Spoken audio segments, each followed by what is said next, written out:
Fala, carequetes e carequitos! Para fazer jus ao título de crítica atrasada, o Carex vai falar sobre um filme que estreou lá em 2019, mas que é digno de ser comentado porque, apesar de ser uma das melhores adaptações de mangás ou animes para filme, muita gente não viu ou esqueceu dele. Sim, o Careca vai falar de Alita, Anjo de Combate, mas não apenas do filme, como também um pouco sobre o mangá. E aí, você que gosta de obras de ação, ficção científica, cyberpunk ou só de robozinhas fofinhas, vai se deliciar com esse vídeo.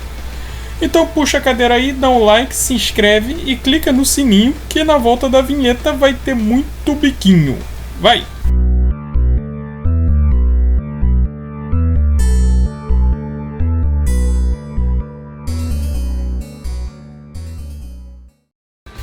Eu sempre quis falar desse mangá aqui no canal porque eu gosto muito dele e acompanho desde a sua primeira publicação, bem antes de haver qualquer notícia sobre o filme.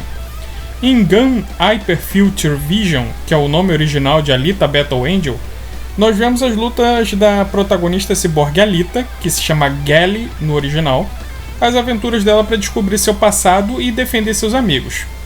O interessante de Alita, aliás, é que é uma obra que tinha tudo para ser ultra lacrativa, mas não é. Para quem não conhece, a história se passa num futuro longínquo, onde a Terra virou um grande deserto devido a uma catástrofe mundial. Ok, igual a 4.535 histórias que você já viu. Mas essa é bem legal, eu juro.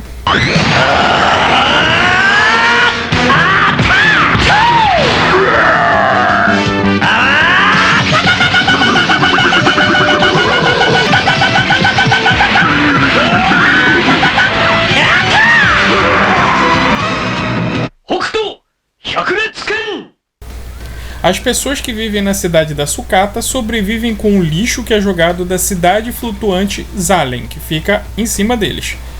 Nesse lixão, literalmente, o cientista Dr. Ido encontra uma ciborgue sem memória que acaba criando como se fosse sua filha. Então, além de uma protagonista feminina que poderia fazer altos discursos de empoderamento, o mangá poderia fazer militância em cima da luta de classes e da opressão da rica Zalen sobre o povo da cidade da Sucata. Mas o que nós vemos é o oposto. Na verdade, em um arco do mangá, Alita enfrenta um grupo revolucionário chamado Barjak, que quer derrubar Zalen para promover a igualdade. Mesmo que isso signifique a morte de milhões de pessoas, né? Porque Zalen vai cair em cima do lixão e todo mundo ali vai morrer. Além de defender Zalen, Alita ainda extermina cada membro do Barjak sem se preocupar se isso é politicamente correto ou não. Ou seja, séculos vão se passar, o mundo vai acabar, pessoas vão ser quase robôs, mas ainda vai ter gente promovendo violência em nome da igualdade, né? Ah, mas depois a Alita vai pra Zalen e tenta derrubar a elite de lá, careca. Mas não é porque ela acha que é errado ter gente pobre e gente rica em Zalen, não. É porque o líder de Zalen roubava o cérebro das pessoas e colocava chips no lugar.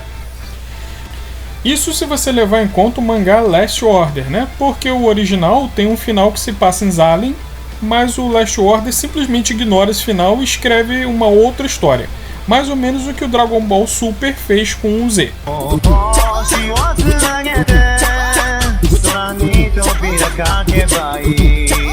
Sinceramente, eu não acho a condução da história muito boa, não. Só o primeiro arco é muito bem escritinho. Mas depois a Alita fica vagando e se envolvendo em batalhas meio que a esmo, sem objetivo. Mas apesar da história ser sim um pouco truncada, a arte é fenomenal. E embora eu ache que a arte do Kishiro era melhor no começo do que no Last Order, o que é curioso, porque na grande maioria dos mangás, os desenhos do início são mais toscos e com o tempo vão evoluindo. Aqui foi o contrário. Exceto no caso do Kurumada, né, que são sempre uma bosta, mas enfim. Que merda, hein? Outro ponto onde o mangá arrasa mesmo é na ambientação e na riqueza do pano de fundo. Existe toda uma linha do tempo desde o fim do mundo até os dias onde as histórias se passam, com direito a uma guerra em Marte que envolveu robôs comunistas de Júpiter e capitalistas selvagens de Vênus que vendem partes biológicas de corpos. Mas isso você só vai ver em Last Order e Martian Chronicles. Portanto, se você viu o filme e ficou com dúvidas ou ficou curioso sobre o mundo de Alita, vá ler o mangá. Lembrando que existe o primeiro mangá, Alita Battle Angel ou Gun Hyper Future Vision, e um segundo chamado Alita Last Order, que expande um pouco mais a história do primeiro. E tem um terceiro chamado Martian Chronicles, que eu nunca li, porque eu estou esperando ser publicado no Brasil e até agora nada. Ele conta o passado da Alita em Marte. O primeiro já foi publicado aqui no Brasil 2 vezes. O Last Order foi publicado na época do lançamento do filme, mas infelizmente até o momento não existe nenhuma previsão para o lançamento do Martian Chronicles. Não chora não, vagabunda, chora não.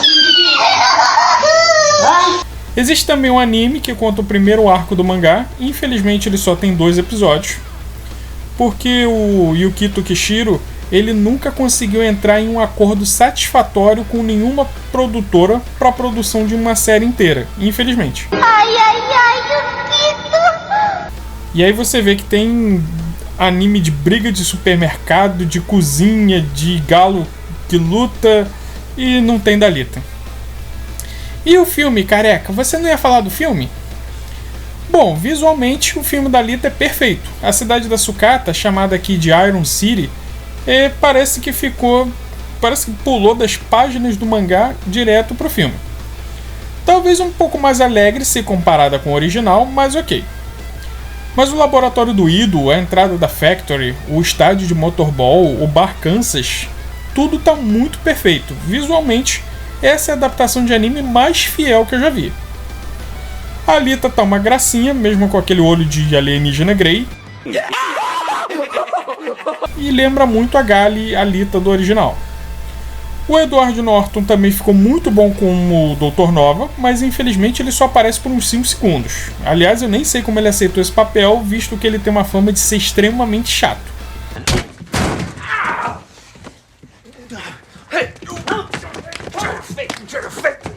São só as mudanças nos outros personagens e na história que faz esse filme ser um 8 ao invés de um 10, na opinião do Carex. O Ido tá um pouco mais velho, mas ok. Mas, para aprofundar a relação dele com a protagonista, inventaram uma filha que ele nunca teve no original, assim como uma ex-mulher, interpretada pela Jennifer Connelly, cuja presença na história é totalmente desnecessária, já que a única coisa importante que ela faz no mangá é feita pelo Ido. Só que ela foi inspirada numa personagem dos OVAs, então passa. Existem algumas substituições, como o assistente do Dr. Ido, que agora é uma mulher negra. Koyomi já está grande, o Vector morre, mas nada que comprometa a trama principal não. E por sinal, é onde o filme mais peca. Como eu disse, a Alita Gun já não tem uma condução de história muito boa lá no original. Eu sempre tive a impressão que depois da luta contra o macaco, o Yukito Kishiro não soube muito bem o que fazer com a história. Tanto que, como eu disse antes, ele dá um fim ao primeiro mangá e depois lança o Last Order desfazendo o final anterior todo. Então eu entendo que, na hora de fazer o filme, eles precisaram fazer adaptações na história para ele funcionar direitinho. Por isso aqui eles juntaram o primeiro arco, onde a Alita enfrenta o macaco, só que aqui ele é chamado de Grewinska, e juntaram um pouco com a saga do Motorball. Só que ao invés de usar a luta final no subsolo, como no mangá e no OVA, aqui eles fazem ela quase ser morta pelo Grewinska para depois em outro momento vencer o cara facilmente. Ou seja, não tem uma luta final dramática nesse filme. Aliás, não fica nem claro quem é o vilão a ser enfrentado, porque tanto esse Grewinska quanto o Zapan fazem o papel de vilões, mas nenhum dos dois fornece uma luta final satisfatória. E isso, somado com o fato que o filme termina com um gancho para uma continuação e com a morte do namorado da Alita, é de se compreender que o público não tenha curtido muito esse filme. Ah, careca, mas o Hugo morre no original também. Sim, eu sei, mas o original tem mais de 70 mil páginas de história depois disso. Tanto que da metade pra frente você nem lembra mais do Hugo. Já esse filme acaba no comecinho de tudo, então isso deixa o público frustrado. Principalmente porque já se foram 4 anos e só agora que tá rolando os primeiros rumores sobre uma continuação. E é uma pena, porque a essa altura a gente já podia estar vendo a Alita competindo com Jashugan no Motorball e lutando em Zalen como no Last Order. Mas, fazer o que, né? Isso que dá a escrever uma história pensada para ser desenvolvida por vários filmes, sem nem saber se o próximo filme tá garantido, né? Então é isso, pessoal. Não esqueçam o like, de se inscrever e também tocar a zorra do sininho. Muita gente está falando que o YouTube não está notificando os vídeos novos do Careca. E isso pode ser porque tu não clica no sininho. Ou pode ser só implicância do grande irmão do YouTube mesmo, né? Mas enfim. No mais, beijo nas crianças e tchau! O que pensa que está fazendo? Onde você aprendeu a fazer isso, menina? Fica em casa, sua vaca do caralho!